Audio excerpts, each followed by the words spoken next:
Welcome to Two Roads Crossing, a podcast production of the Christian Veterinary Mission. Do you wonder how your faith fits together with your profession? Well, join us as we explore how to live well at the intersection of two roads crossing.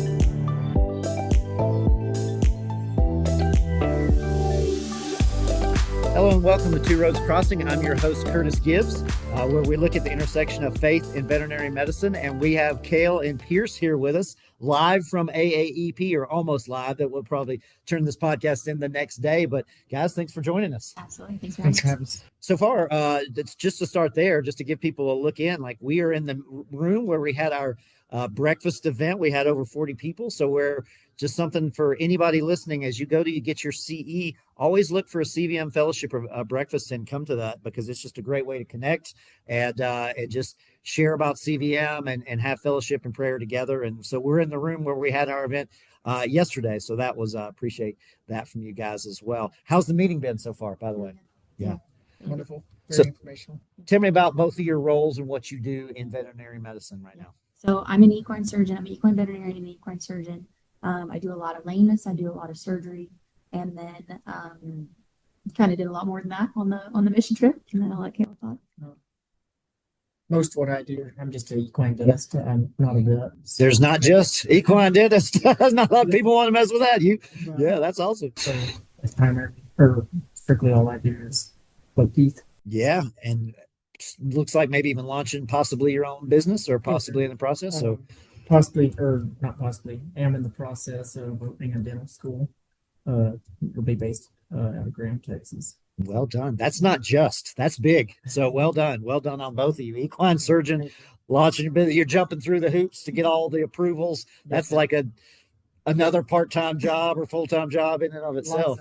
Lots of red tape trying to get to get an accredited school with the Workforce Commission. So. Well, good for you by going by the books, and we root on your success. So this will probably be a two-part pod, because these guys are getting ready to go to Belize right now, and so, or soon. The trip is in what? Like 6 days. It's this Saturday. Super soon. And so, so Pearce had been before. Cayle, this will be your first CVM short-term trip. And so this will be kind of a cool, opportunity to maybe do a part 1, part 2. And so, really glad about that. So, well, let's start there. You went last year. Tell me a little bit about your experience. So we are working with Belmopan, Belize, and so we landed in Belize City, and then we drive like an hour to Belmopan. There's a camp there. It's everything we need is like right there. The food's great. The area that we're in is a very low income area. It's like not a lot of running water, not a lot of electricity, a lot of people traveling by bus. Like, it's just a pretty poverty kind of area. The amount of animals we were able to help there, it was insane. Small animal alone. One day we vaccinated and dewormed 100 dogs and cats, but you have cats that get put in a bag and brought to you, and they just want help. And then they don't know better is the other thing about it. The horses that we were able to work on, we worked with Banana Boat, is a resort there.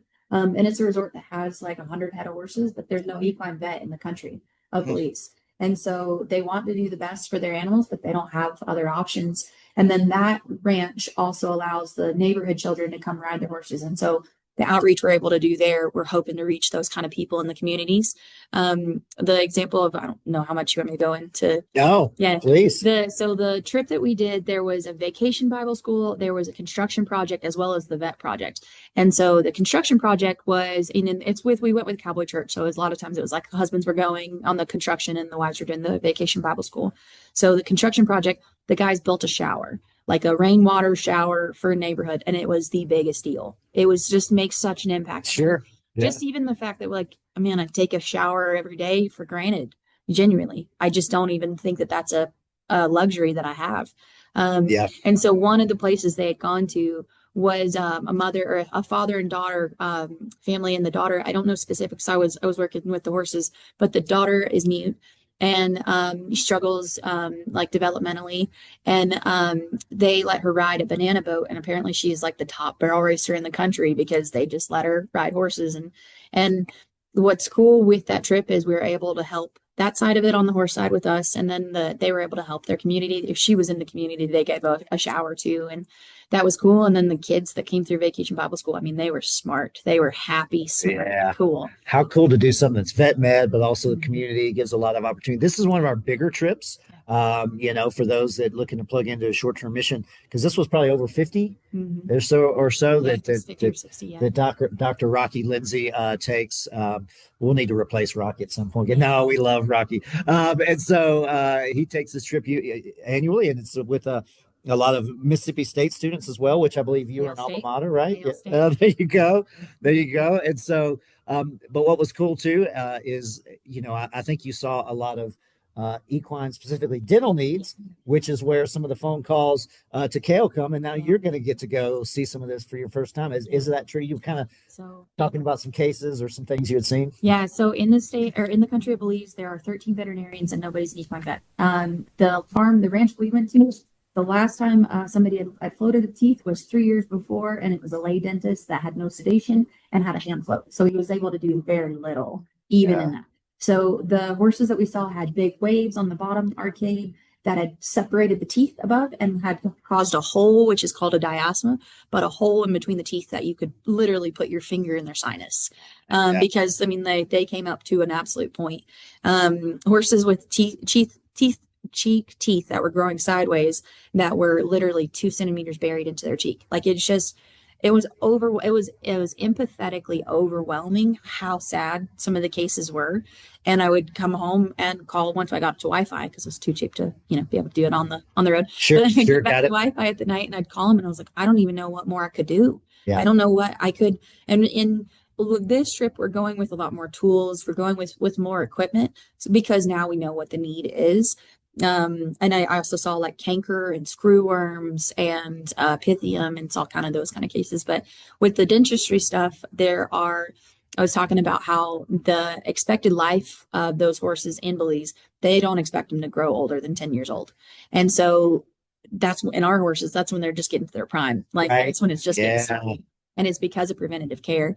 And you're looking at maybe doubling the lifespan of these Mhm. horses just by giving proper Yeah. care. And a lot of this community gets around by horses. Mhm. And so that's their way to get to work and back. And a lot of them have like motorcycles and stuff like that. But for a lot of people, it's horses. Well, for development, now they're able to have a horse longer. They're not having to spend money that they could use on other things to get a Mhm. horse because it's, got issues of, Yeah. absolutely. So we're getting ready to go on a first time CVM mission trip. You've seen and heard some of the cases, but where's your mind at now? What are you kind of excited about? What are you like nervous about? We'll take it two ways. Man, I'm really excited for the experience to get to go and, be able to help these people and help a lot of horses just through the knowledge that I've been blessed to have. And, honestly, I'm not really nervous about anything.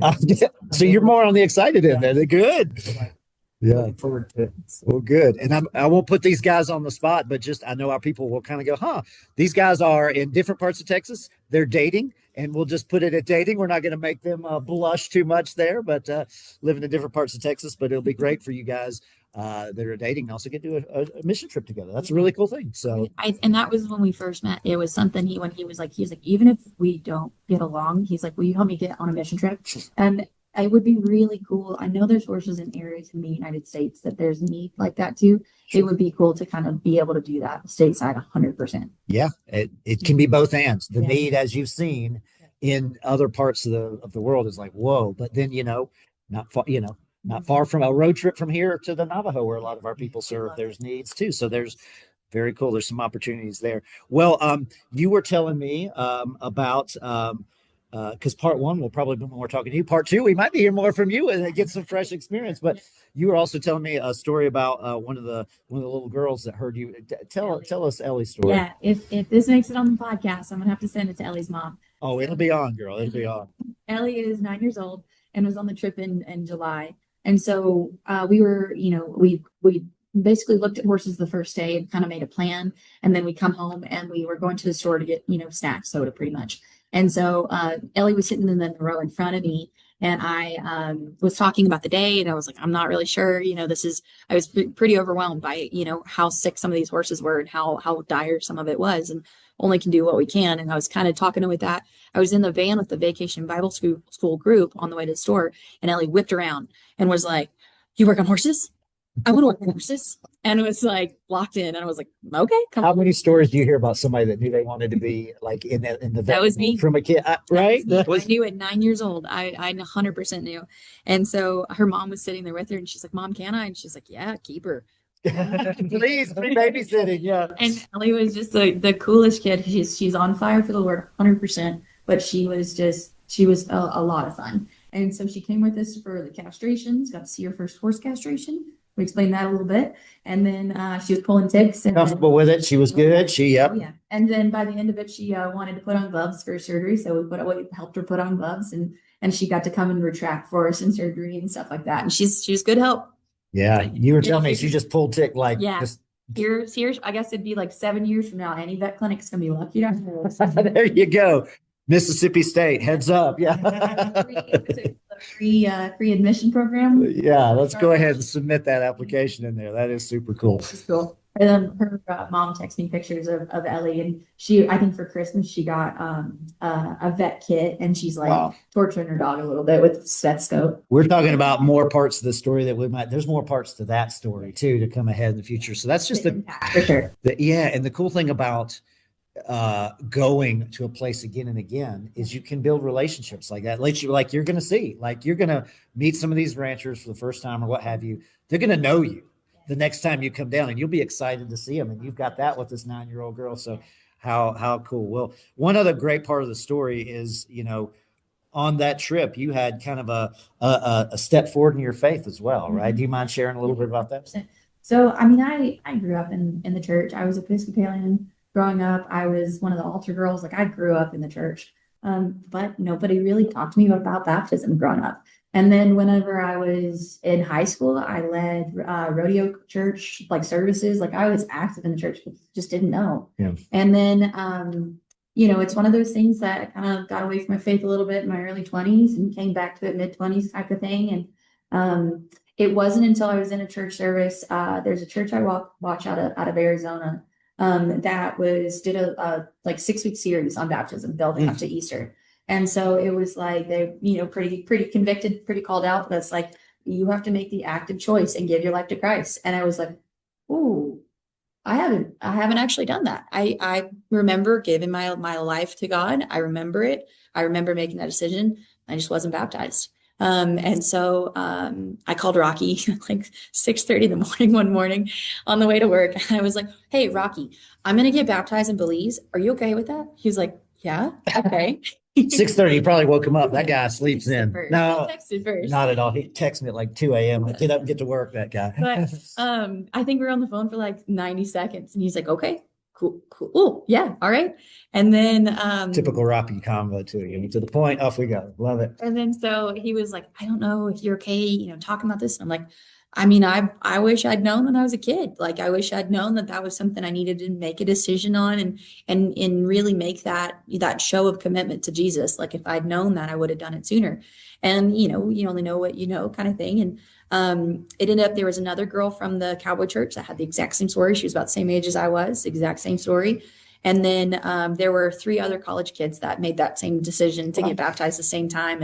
And what was cool is 2 of them were in my group. They just nobody talked about it. And then it wasn't until it was like time. And we did the baptisms at Banana Boat, the same ranch we were working on, which is a resort with a really gorgeous little pool. And it was just cool. It was very, very cool. And the goal, honestly, for us is so the cowboys that were with us for the week at Banana Ranch, they shared some stuff. I don't want to go into their details as much, but they shared some stuff about alcoholism and stuff like that. And so then there's me, who's sometimes a little rough around the edges. And I'm like, yeah, I've never been baptized. I'm getting baptized this weekend. You want to join me? Come on, let's go. That's the exact pitch those guys needed, right? Yeah. Let's do it. Come on. And it's one of those, I know I had heard that the last trip he was curious, the same person was curious about it. He wasn't there for ours. And I'll guarantee I'll be bringing it up again this time. And not trying to push it to anybody, but just trying to help them understand that, like, hey, this is something you should consider. Like Yeah. if you're curious, if you want to know more, and that kind of soft is my kind of go-to, is kind of joke with it a little bit. Yeah. But there was the small animal, they got to spend a lot more time through the community. Ours was pretty much on the ranch, so we were just with those same cowboys. And that was I think it's a really cool show of faith in an environment where they need it. Yeah, no, Yeah. that's powerful. You do a mission trip, you meet somebody who's like turning on the vet mat and running around with you, you meet ranch hands, you get baptized. I mean, that's a lot to pack into a week. It's cool. Not to mention thousands of animals, probably, right? Honestly, it was one of those a week, and I was like, how long could I stay? How long could you do a long-term mission here? Because the need is there, Yeah. 100%. At least on the horse side, and I think there's a lot of people. I mean, definitely on the small animal side, but there's a lot of people you can reach through that. Well, we also do long-term missions. So just gonna float that out. Maybe there's a part 3 coming up sometime. Maybe there's several parts to this podcast that we'll do over the months or years. I just think that's beautiful. Go ahead. Yeah. Oh, I was just saying, hope so. That'd be a pretty rewarding deal. Yeah. I'm excited to see what comes out. I mean, that's all stories out of like that, but what's going to happen on this trip, like how cool is that something's coming so soon, that you're going to get to serve and be a part of, and really appreciate you diving in too. It's gonna be awesome. You were asking earlier, kind of a story where you were asking earlier about culturally and things like that. Yeah. And Belizean, and I think that could be applied to different to other cultures, but the culture there is very like masculine, very like men driven kind A of little bit of culture. machismo. Yeah. A little That bit. exists. And so then there's me, right? And then so it was like one of those, we had a good relationship with the cowboys that were there, and they were like, hey, so you say you rope? I bet you can't go rope that far. Oh, We can't catch him. Yeah. And so, yeah. And it was like one that they like hand me a rope that's stiff as a board. You literally, it's just like a heel rope. So it's just stiff as a board. starched. Yeah. Go to swing it, I can barely swing it type of thing. And I missed the first one. The second I missed, they're like, let's bet. Let's bet on it. They're like, I bet you, it's like 2 of them. They said, no rules. You can rope anytime you want to. But the person that loses has to do 10 push-ups. I can't do 10 push-ups. Cannot do 10. Cannot. And I'm going to embarrass myself trying in the mud, like, because we're in the mud. You're going to be in that. Sure. Yeah. And so I was like, so we can start anytime? Yeah, we can start anytime. Okay. And I threw it as fast as I could, and I caught him. And then the boys were like, oh, and it's just this like, okay, you better do your push-ups. Yeah. Let's see it. Yeah. Let's see it. And Yeah. so like, it was like very lighthearted. Like, it was like just this, like, you gain their respect through it. Like when they learned about the dental stuff, when they learned about what we were offering, that we were vaccinating, you gained their respect, and they were just really grateful, like genuinely. Like it was a cool experience. You earned Also, it. Yeah. And like, also that. And and I mean, you're going to see that too, as you go and like help there, and serve with their animals and work on those teeth. And you're going to see some teeth. I bet you're going to see some cases. Wow, how cool. Well, Speaking of that, go ahead. when she was there, some of the equipment she had wasn't the best. We were just limited. We only had a disc float, and so I didn't have a lot of the other tools. I didn't have any extraction equipment, any of the stuff to like really address. So with those, the float, So just and to keep it greased. so we just had like one equipment versus like the full spectrum is like a whole kind of array. So go ahead, you're talking about caps. I was just gonna say Caps Manufacturing. I called them, and they donated some stuff and give discounts on stuff. Wow. Yeah, they were really excited to Just help. wanted to let everyone We know do. thank them. So We shout out to them for making that impact in the world. Shout out to like here this weekend we've seen our friends at Colorado Serum, because they're just over at the stockyards and they support CVM. So it's awesome to see companies, not just individuals, step up and do good stuff. So thanks for that. Absolutely. yeah, they're excellent people to do business with. Yeah. For them to get behind us, that is awesome. Well, good. Shout out to them. Well, guys, I'm excited for your trip. That's going to be super fun, and can't wait to see Pearce and Cayle, how what's on the other side of this, and that it's not that long from now, but how cool that's going to be, and what this trip is going to be, and just encourage anybody out there, look for a trip to serve on. There's a lot of opportunities out there, just to go and use your skill set to help, and you end up coming back more blessed than then then you even are make an impact, but you make a heck of an impact. So appreciate that. And guys, we'll look forward to a part two. We'll set something up when you guys get back. Yeah, For sure. give you some more details of what we found and what we saw down there. All right, friends. Well, it's been fun hanging out in Denver, and we'll catch up after that.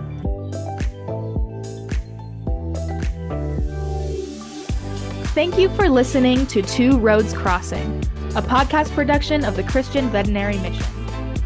If you are blessed by this content, like and subscribe so that you are alerted when new content is released. If you would like more information about CVM, or if you have questions, comments, or topical suggestions, you can find us online at www.cvm.org. Or you can contact us by emailing podcast@cvm.org. God has a plan for the nations, and that plan includes you. We pray that CVM has encouraged you to live out your calling with confidence and competence. So, until next time, may the voice of the shepherd ring loud and clear as you follow him in faith to the intersection of two roads crossing.